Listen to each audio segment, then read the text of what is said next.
Yes, well, as we get older and older, I'm 77 right now. You can't live forever, you know. So if this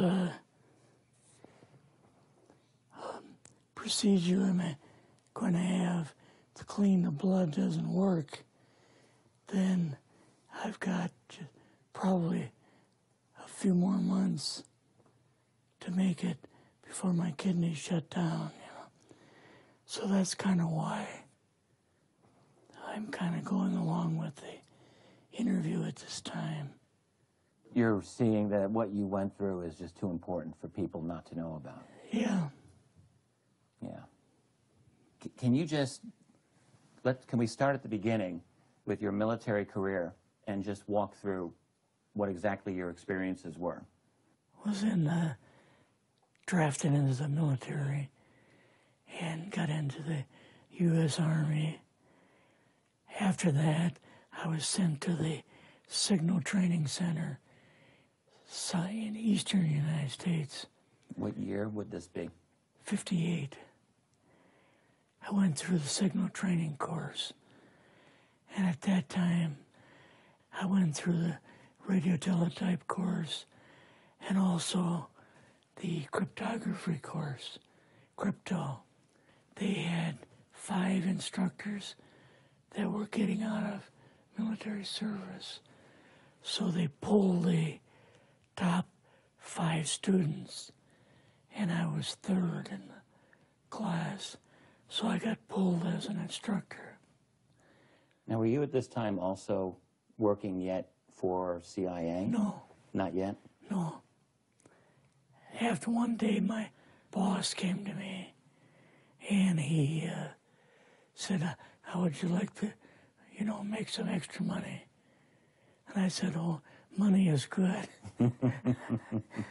So he's explained to me that he could put it through, would have to get a top secret White House Q clearance for the job, you know. And I thought, boy, must be a pretty exclusive thing, you know. And I said, well, what is this? And he said that I'm director for the CIA for Eastern United States, you know. And I said, oh, I didn't know that. And he said, you weren't supposed to. After about 6 weeks, my security clearance came through, and I got my CIA card. It was an ID card, like a credit card, where I could just go up to the door and slice it, walk right in. And my name at that time, I used a artificial name too. Never used my real name. I started working with him on the project he was on, and that was Project Blue Book, which was kind of partially a fraud. You're saying some of the Blue Book cases were, yes, were completely fictitious? Yes. But the cases that we got came from, I think it was Fort Belvoir, Maryland. Fort Belvoir? Yeah. And it didn't come from the Pentagon, or it didn't come from CIA headquarters. But we would get reports about a certain sighting that they had in Mexico or Italy or something like that. And then we would have to, we had people that would follow through on it, that would go out and interview the people to see if they were nutcases or if it was real, you know. So they'd be going overseas frequently? Yeah, I wasn't, but I always stayed statewide. But the people we had working with us from the CIA would do that. We would get like a new report probably a couple times a week.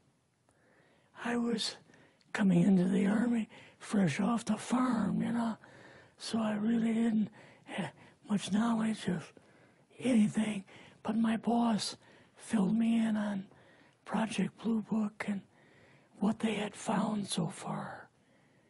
as far as grays and aliens and the Roswell incident. How did you feel when this first got dumped on you?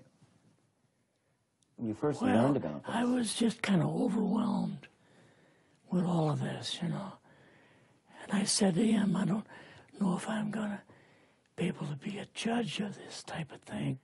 What's real, what's not, when I don't have much knowledge of it, you know. So... What did he say?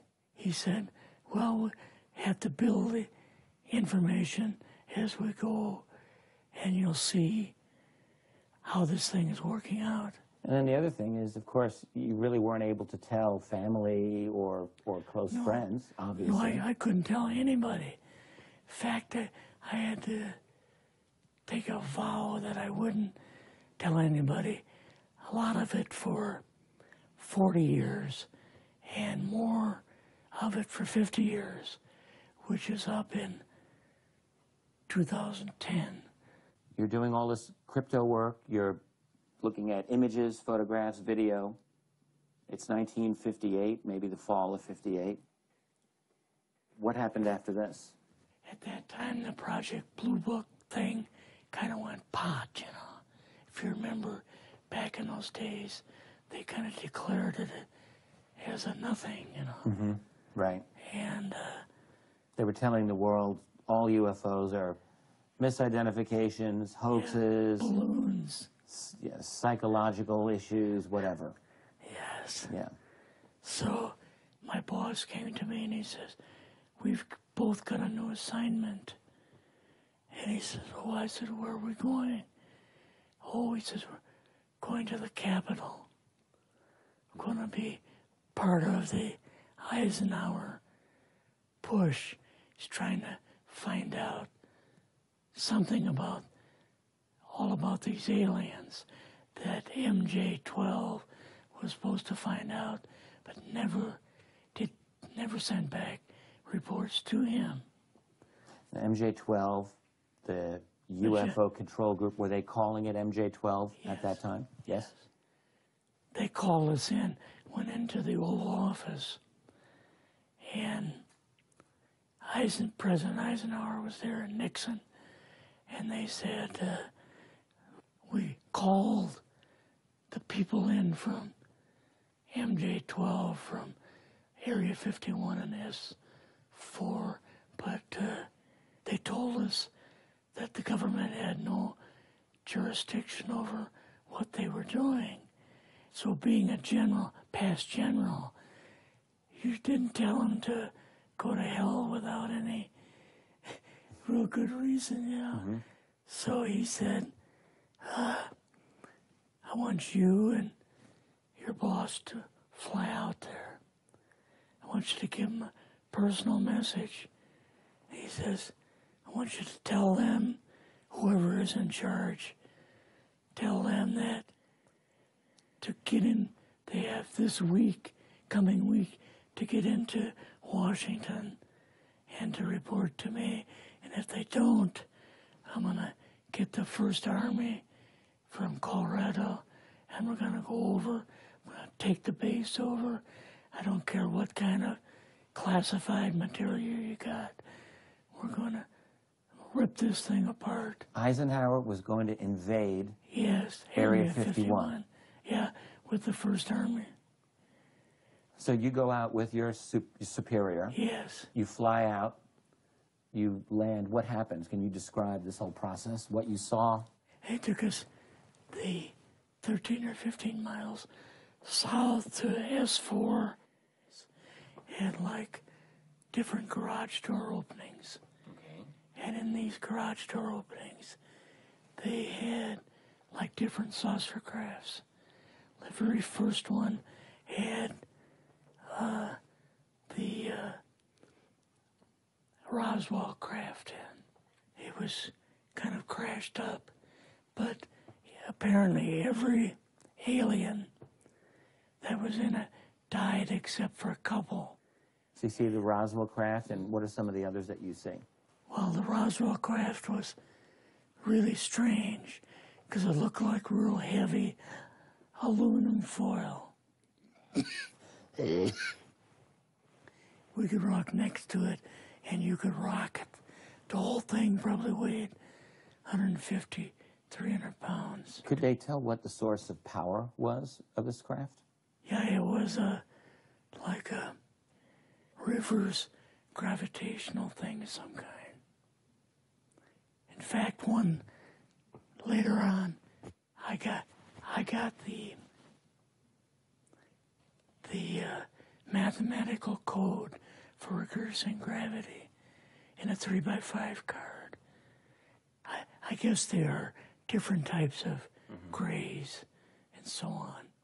How did you see that evidence? Well, at the later on at S4, we viewed the autopsy film, and then the colonel said, "What we've got in here is we're interviewing a gray alien." All right, right there. How did you feel at that moment?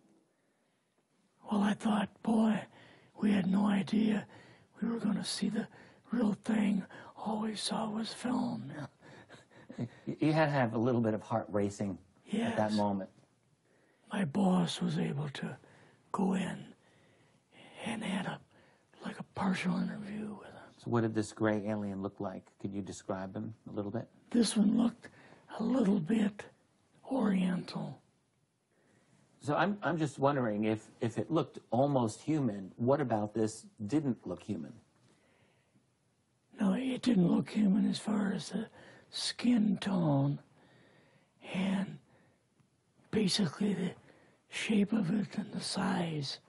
How was its head size compared with a normal human, for example? Brain was kind of a little bit bigger. And some of the nose was very, very small. And the ears were just like holes. Mouth was very small. Now, why were they bringing you out here at all, anyway, to see an alien? What was the point? To go back and tell the president they actually had one. So he did not know at this point No. if there was an alien at S4? No. What did you do then at Area? Were you done, or did you have other things to do with Yeah, S4? so basically we were kind of done, went back to Area 51. They took us into the main building, and there we saw a U-2, which of course we didn't know existed. And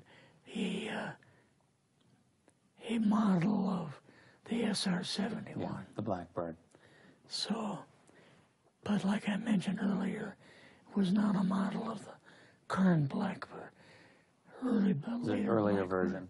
But an early version. Did you go directly to Washington after this? Yes. Or did you go somewhere else? How did they get, did you fly regular airline? Or we flew back to the commuter plane back to the air base, and then took President Eisenhower's Lockheed Electra back to Washington.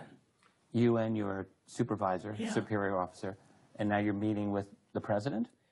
Yes. Can you describe this?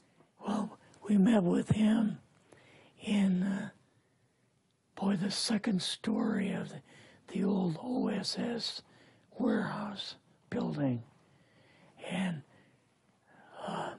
Eisenhower and Nixon were there, and also Hoover was there. So he asked us what was going on, and we told him about the alien and the whole situation, and the